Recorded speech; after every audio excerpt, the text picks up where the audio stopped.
Well guys, the time has finally come. I'm going to take the snowblower off. We still have snow in the forecast tonight, but I don't think the temperatures are going to stay down. It's April 17th, so I have a feeling that no matter what we get, it's not going to stick around very long. So this will be the first time I take it off, so let's go through it together. First thing we're going to do is find a location to drop it. And I'm going to put it on a pallet so that it's out of the way, and when I do get a set of forks, I'll be able to move it around. That's the most important thing for me, because last year it was sitting right behind me all summer and it was a real pain to work around. So let's move the tractor and we'll get started.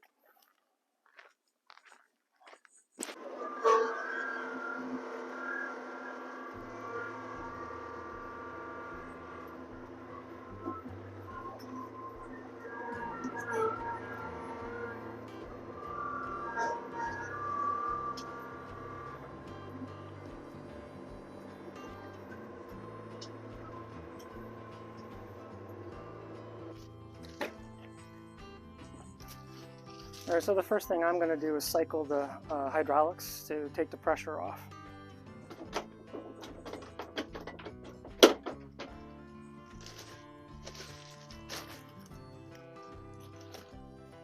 I'm assuming you have to do this, disassemble the hydraulics one at a time here. The rotation of the chute needs to be done first, and then you still need the hydraulics attached so that you can operate the K-frame. So we got to get the rotation hydraulics unhooked first. So let's get that done. All right, so I'm just going to follow the hoses back and then decide which ones are the appropriate ones to take apart.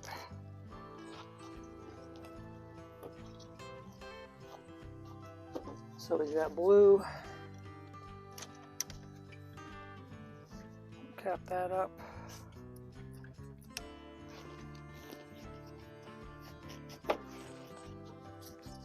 Orange, I'll take that off. Orange or red.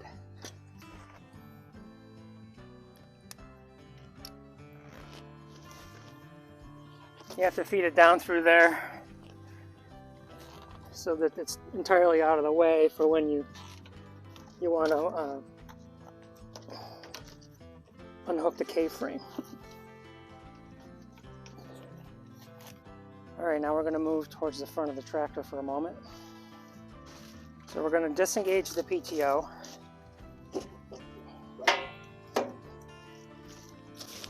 So you've got a foot right here. And when we raise the cradle up, we can drop the foot. So in order to do all that, we're going to pull these back, and there'll be a locking pin to keep the pin out.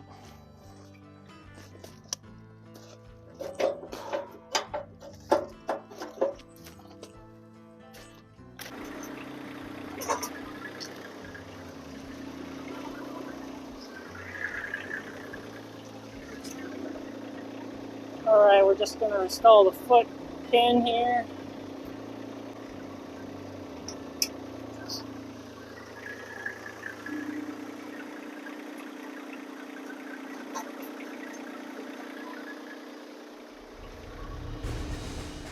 And now we can back away.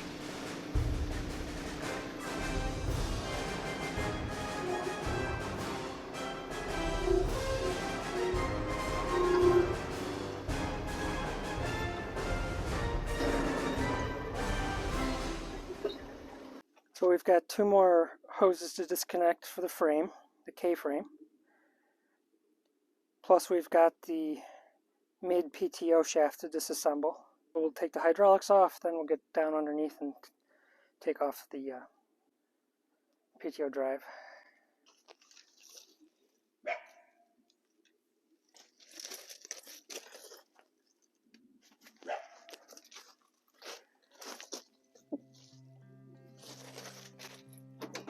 Don't forget to cycle the hydraulics.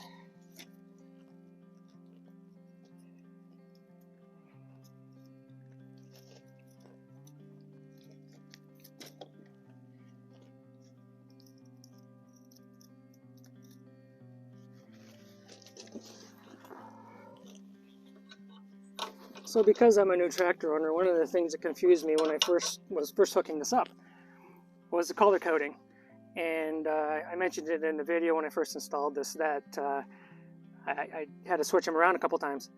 And I was going by these colors, black, and I'm like, there's no black.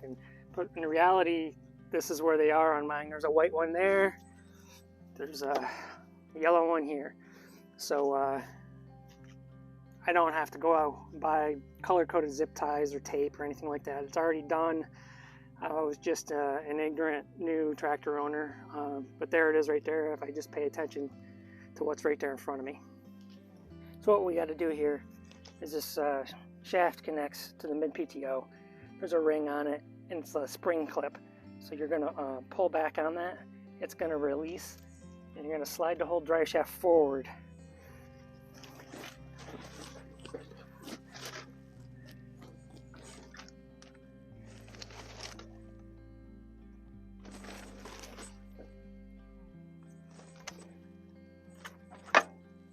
And then you're just going to drop it and pull it right on out of there. So what holds the K-frame up are two pins. You got one here, and you have one in the front right here. And on either side of those pins there's pins. So we're going to take those pins off, and we'll drop the back first.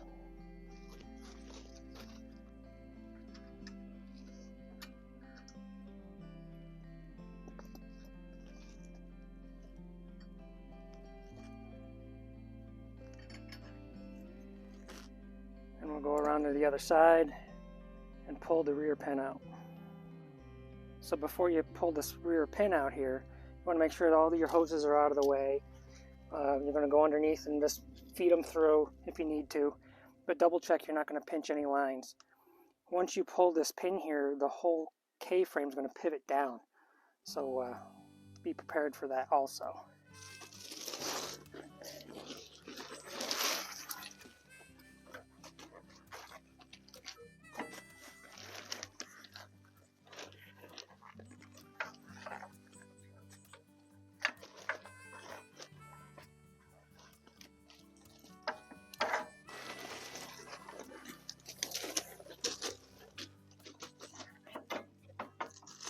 And if you'll remember from my first video putting this on, this tire on the driver's side, the front tire, I need to turn the wheel in order to get that pin all the way out.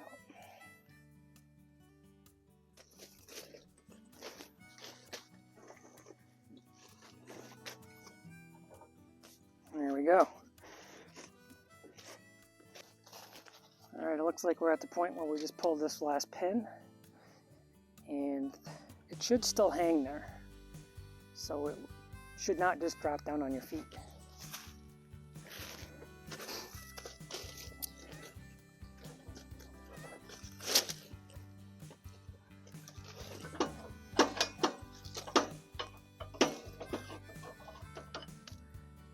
And there it'll pivot down.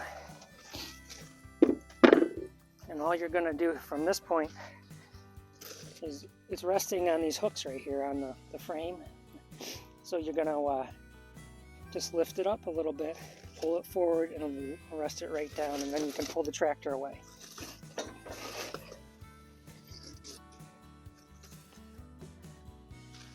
And there we go. So we'll move the tractor out of the way, and then we'll get this frame set up on the pallet.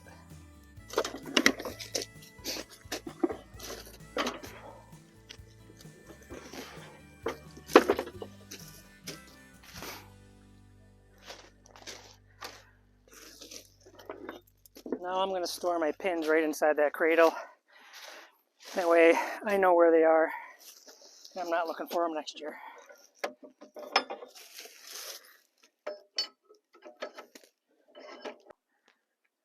Alright guys, there's the tractor without anything on it.